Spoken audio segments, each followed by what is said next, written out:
मैंने एक वीडियो देखा है जहां में विश्रामगंज में या विशालगढ़ में किसी ने कहा है कि टिपरा और टीपीएफ इलेक्शन लड़ेगा।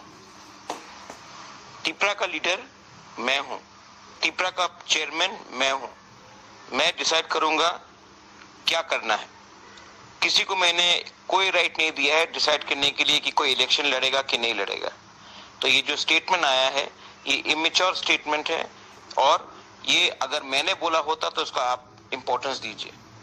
मैंने सिर्फ ये कहा है कि टिपरा, टीपीएफ, टीएसपी, आईएनपीटी, आईपीएफटी जो भी रीजनल पार्टी है उनको एक संग मिलकर काम करना चाहिए।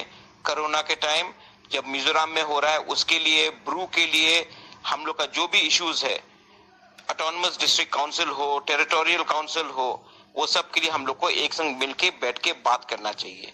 ये मैंने कहा है। मैंने अभी तक इलेक्शन के बारे एक शब्द नहीं कहा है। तो कोई भी अगर कोई भी स्टेटमेंट दे दे और कोई हमें फोन करके पूछे कि टिपरा का लीडर मैं हूं, मैं अनाउंस करूंगा, तभी आप लोग सुनिए। सब किसी को मैंने राइट नहीं दिया है मेरे बिहाफ में ये सब किसी को मैंने राइट नहीं दिया है मेरे बिहाफ में ये स्टेटमेंट देने के लिए। मैंने एक वीडियो देखा है जहां में विश्रामगंज में